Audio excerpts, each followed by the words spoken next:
What's up, this is Codman back again for another video. Ang pag-uusapan natin today is itong Rogbid Air Smartwatch. So kung naghahanap ka ng full Android experience smartwatch, well, I think dapat panoorin mo to. Okay? Let's start. So, nasa akin na tong smartwatch na to for almost 3 weeks na yata. So, yeah, I have unboxed this. Pinagsama ko na sa video na lang to. Pero 3 weeks ko na tong ginagamit and ito yung mga masasabi ko sa kanya. So, basically, ito yung mga kasama kapag nag-unbox kayo. Ito yung mga kasama sa kanyang box. Okay? So, nakikita nyo, yan na lahat yun as is. Okay?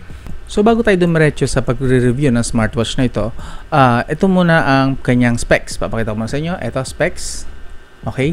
Sa kanyang basic specs, ito ay merong dalawang chipset, okay? Isang Unisoc na SC9832, yun yung for the Android version, and the AP2822 para sa kanyang sports mode and tsaka yung pagsasabi lang ng oras. Yung mga basic sports mode and pagsasabi ng oras. So, dalawang chipset po ang nandito, okay? Take note po yun, bakit dalawa ang chipset.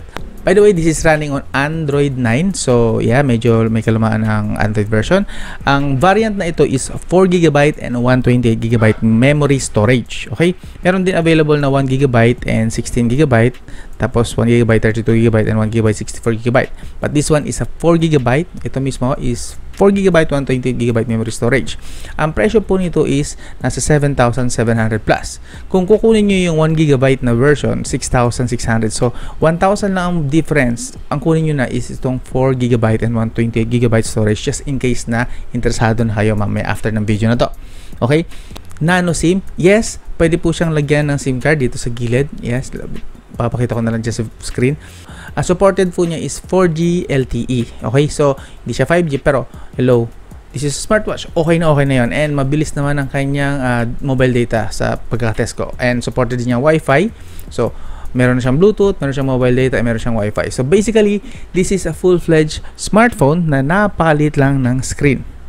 Yes, 4GB, 128GB, Android 9 with 4G, Wi-Fi, and Bluetooth function. Okay ba? So, yes, this is more like a smartphone sa katawan ng isang smartwatch. Okay? So, that is why medyo may kamahalan siya, 7,700. Okay? I know. Mamaya natin pag-usapan yung tungkol sa price na yan. Tuloy tayo. This is IP68 waterproof. IP68 certified na po siya. Ang camera niya, itong nakikita nyo sa taas. Yan. Ewan ko lang nakikita nyo yan. May maliit na tuldok sa taas. Yan po ay 5 megapixel lang. Not good for selfie. So, yan. Basta. Meron siyang Google Play Store. In case na curious kayo kung meron nga ba. Meron po siyang Google Play Store. There. See? Meron siyang Google Play Store. So, supported po niya. Fully supported niya ang Google Play Store. This also supports 9 sports mode. Nakita nyo, may mga sports mode siya. Meron siyang outdoor run, outdoor walk, indoor run, ride bike, play basketball, play football, play ping pong, play badminton, and rope skipping. So, meron siyang Sham na sports mode. Meron siyang mga available na free custom watch. Ang dami, actually, sobrang dami ng custom watch na. So, long press mo lang yung custom watch, tapos makakapili ka na kung anong gusto mo na mga design.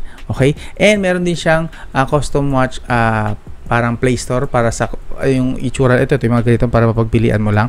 Meron siyang Play Store para sa ganito, sariling Play Store. So, pwede ka mamili ito, pwede mo dagdagan, maumay ka. So, customizability, okay na okay. Very nice. Meron siyang dedicated na store para doon. As for the security, available sa kanyang Face ID. Pwede po siya sa Face ID since may camera naman siya dito sa taas, nakikita nyo. And pin and pattern supported din niya. Meron po siyang built-in GPS, so makakagamit po kayo dito ng Maps. Yan, Google Maps. So pwede nyo siyang gamitin. Yung nga lang, napakalitan screen. So I don't know how usability ito para sa inyo. Pero nagamit ko siya when I was riding a bike. So okay naman. Basically, yung nga lang, medyo malitan screen. So adjust tayo dun sa part na yun. So, yun yung pinaka-basic specs niya. So, sasabihin ko na yung verdict ko sa kanya as for the build and aesthetics. So, medyo, kung papansin nyo, medyo may pagka-bulky siya ng konti, pero hindi naman gano'ng kapangit tingnan. Bulky lang siya, good size lang din naman. At saka, as for the, nakikita nyo rito, medyo may kakapalan din ang kanyang bezel. Kita nyo ba? Ayun, kita naman siguro kayo ito paano. Kita nyo ba? By the way, the screen is 1.75 inches, okay? IPS LCD lang po yan, di po siya AMOLED. So, yeah, medyo kung naghahanap ka ng AMOLED, this is not siguro the best option for you. At ang resolution niya is 320 by 385. So good na good naman para sa akin. Sa experience ko, usable siya. Half lang ginagamit ko actually ng brightness niya. Half lang ng brightness niya usable na sa sunlight. So kapag ginamit mo yung full brightness niya talaga, masyado ng OA na. So, tsaka masyado na malakas sa battery. Pero, yun ang pinakagusto ko sa kanya. Ang ganda ng kanyang nits, mataas ang kanyang brightness. Half lang, 50%, around 50% ng ginagamit ko. Nagagamit ko po siya tanghaling tapat sa labas ng bahay. Okay, even when I'm biking, nakikita ko, nababasa ko yung kanyang screen. So, good na good po ang kanyang brightness sa smartwatch na ito. Ngayon, pagdating naman sa audio and mic, masasabi ko is decent naman yung audio. Okay lang yung audio. Makakapag sound trip ka na rito. Siguro kung nasa loob ka ng kotse or nasa room ka na hindi masyadong maingay. Okay na lang din. Pero sa crowded area, hindi na siya masyadong dinig. Sa microphone naman, siguro ito na lang ipapakita ko sa inyo yung sample ng microphone capability niya. Nag-record ako ng video. So, hello, what's up? Kunwari, ito kalayo, distansya, tamang distansya lang. Gaano ba kalinaw ang audio niya? Naririnig niyo ba ako ng malinaw? Okay? Test lang yan. So, yun. Para sa akin, good naman na siya. Hindi impressive, pero good na rin. Kahit pa paano. So, usable siya kung video call. Kasi pagkakakitaan kayo, yes, supported po niya ang video call. Ilagay mo lang siguro yung messenger. Since naalala nyo kanina, sabi ko is may Google Play Store siya, so makaka-install kayo ng mga social media rito, TikTok, blah blah blah. So makakapanood kayo rito. Basically, gaya nga na sabi ko kanina, this is a full-fledged smartphone sa katawan ng isang smartwatch. So yes, hindi mo siya kailangan i-connect sa another smartphone para kontrolin. Hindi kagaya ng iba na kailangan mo na may smartphone kang dala para magamit mo siya. Eto, kahit wala kang dalang smartphone, ito na mismo yung smartphone mo. Dito lahat iikot pansamantala. Yun nga lang, usability wise is hindi talaga siya good for typing. Alam niyo na, gets nyo naman gano'ng kaliit itong screen na ito. So, yeah, not the best user experience. Pwede rin kayo actually mag-install dito ng Facebook, TikTok, bahala na kayo. Kaso, kapag ginawa nyo yun, medyo malakas na siya masyado sa battery. And kung gagamitin nyo siya as smartphone, hindi smartwatch, smartphone talaga, 850 mAh lang po yung battery niya. Although 850 mAh is, I think, para sa mga na-research ko na, ito na yata, isa na yata to. Kung di man ito yung pinakamalaki, isa na to sa mga pinakamalaking battery sa isang smartwatch. Kasi ang Apple Watch is around 350 mAh lang yata. Tapos karamihan sa mga smartwatch ngayon is around 300 to 400 mAh lang. This one has an 850 mAh battery. So, medyo impressive siya, kaso nga lang sa dami rin naman ng kaya niyang gawin, medyo hindi rin ganun ka epic yung battery life. Pero kung daily use ang gagamitin nyo, is good na good naman siya pagdating sa battery life. And speaking of battery life, yung 850 mAh niya, kung gagamitin nyo lang siya as a smartwatch, hindi smartphone, smartwatch, kaya niya hanggang 2 to 3 days. Okay? Kasama na doon yung workout mode. Okay? Kasi kung naalala nyo kanina, sinabi ko sa specs niya, dalawa po ang chipset niya. Okay? Isang Unisoc. Ang Unisoc na ginagamit na SC9832 is yun yung para sa Android mode. Kung gusto mo siyang gamitin as smartwatch. Ngayon, kung gusto mo siyang gamitin as orasan lang at saka yung pang workout mode, gagana yung pangalawang chipset niya, which is power saving mode. Okay? Dalawa chipset niya, hindi yun para i-improve ang performance. No. Ang purpose ng dalawang chipset na yun is para ma-improve yung battery saving capability niya.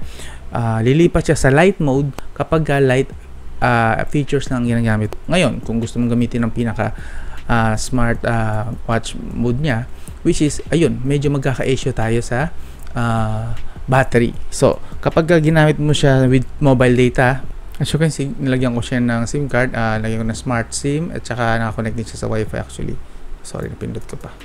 Ayan, smart SIM and Wi-Fi. So, connected siya. Ngayon, kung gagamitin mo siya ng ganyan ang ganyan setup, tapos nagso-social media pa kay Messenger, good lang siya for one day. At more or less around 24 hours or baka nga 12 hours lang. So, maghapon, basically. Kung gagamitin nyo siya as a smartphone. Again, smartphone po siya sa katawan ng smartwatch. So, may dalawang option kayo. Pwede siyang gamitin as a simple smartwatch lang.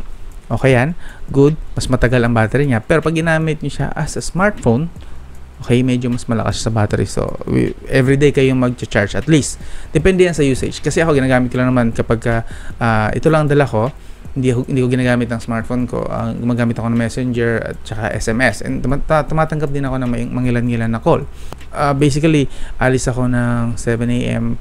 And pag uwi ko ng 11 p.m., maghahating gabi, may 30% pang natitira. So, okay siya, good siya for light use lang talaga.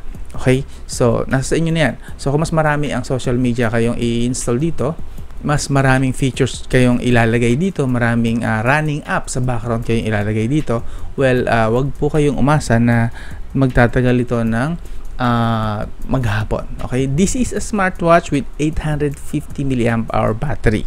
So kung bubugbugin mo ito ng napakaraming app, hindi po siya practical. Dapat nag-cellphone na lang po kayo.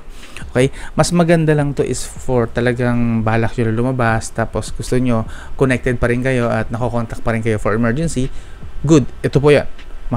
Matetext kayo rito, matchat kayo sa Messenger, mavi-video call po kayo rito. Good na good pagdating sa ganong aspect. Pero aside from that, magti-TikTok kayo rito, hindi naman maganda ang camera nito, or magfe-Facebook kayo maghapon dito.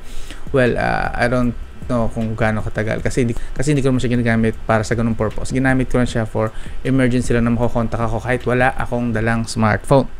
Ito yung mga features niya basically. So, ito nga yung call, pwede kayong tumawag. Yan. And ito naman yung phone book. Ito naman yung SMS kung gusto nyong makipag-chat, makipag-text pa. Pwede rin na ito yung settings, kagaya na para isang normal na Android lang din. Andun yung mga settings na kailangan nyo. Tapos heart rate monitor, meron din siyang heart rate monitor. So ayan, good na good siya. So nasa 109 ako. Dito naman sa kabila is yung kanyang taga-detect ng oxygen yata sa blood oxygen, tama ba? So yan, 97% ang oxygen sa blood ko. Ewan ko kung tama ang pagkakaintindi ko sa healthy ba yung ganyan. Sabihin nyo kung healthy yan or masama or mataba na ako masyado. Kailangan ko mag-exercise. Ito naman yung sa sleep mode, dial selection. Ito naman kung magpapalit ka nga ng mukha ng iyong watches. So ito ginagamit ko, nandito na yung nakita nyo. Andun na yung heart rate ko sa taas ito. Sa ibaba lang ng oras. And yung mga nilakad ko nandyan, kung gaano ilang steps na nagawa ko, so on and so forth. So okay na ako dyan eh. Tapos sa menu style, kung gusto nyo na ganito kagaya sa smartphone na may ganyan, or kung gusto nyo palitan lang ng ganito na version, yan, yung swipe lang, yan, o ganyan, diretso lang. Pero mas preferred ko is ganito para mas marami ako nakikita agad. So yan, meron ganun po siyang option. And then the switch style, kung gusto nyo anong animation ang gusto nyo. Okay, so napili ko lang naman is default. Mas maganda siguro sa default. So yan, ganyan lang, ganung swipe lang ang sa default. So what else?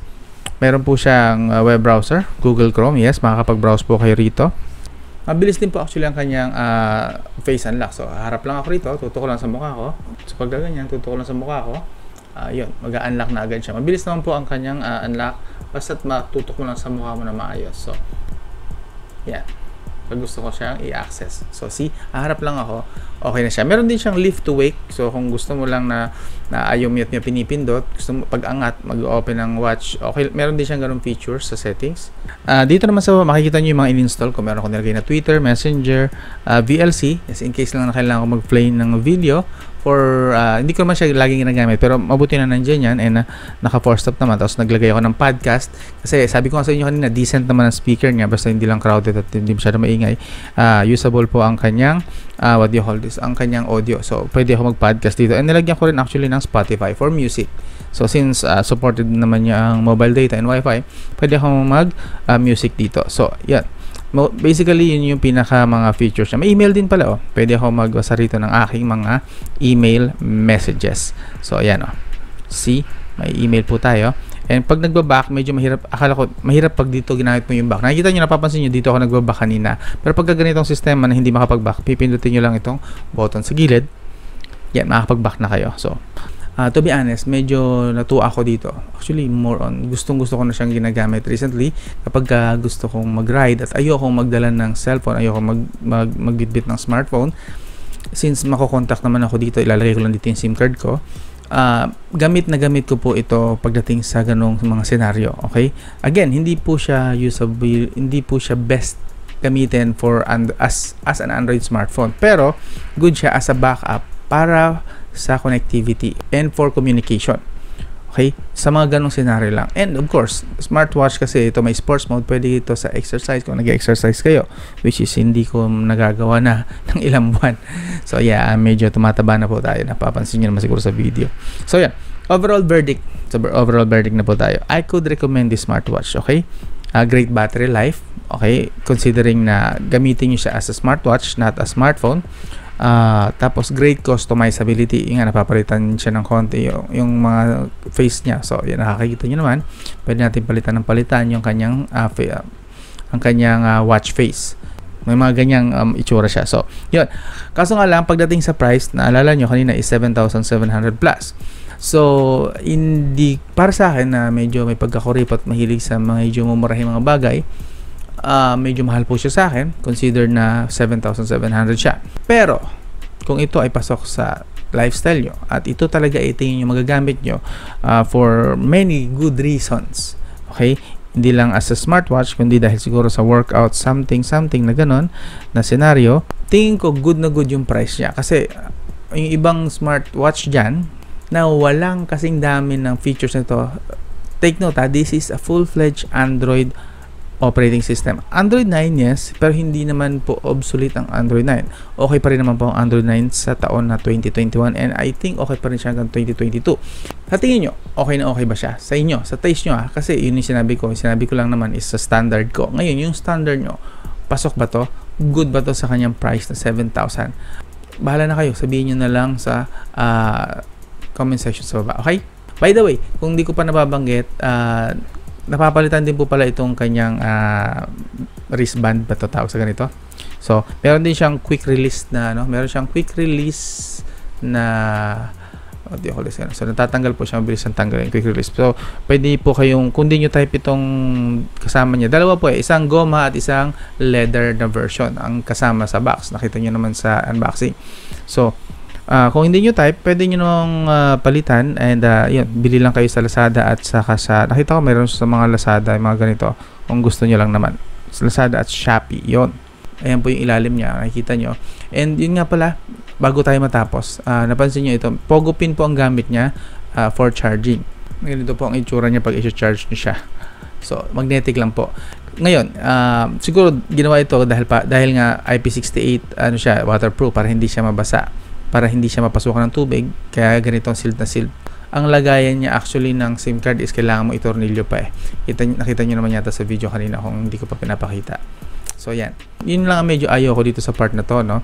Kapag nasira ito, nangat-ngat ng aso nyo or nawala nyo, na-misplace nyo somewhere, dumayo kayo ng ibang bahay, dala nyo to, naiwan, lagot, hindi nyo na siya magagamit unless na lang na kung makakabili kayo ng ganito pa. Hindi ko alam kung may mabibilan na ganito pag nasira ito. So, isa lang sa mga negative na nakita ko sa kanya. Yun yung pinakaayaw ko na feature niya, kaya hinabol ko sa video. So, yun lang. The rest, good na good siya sa akin.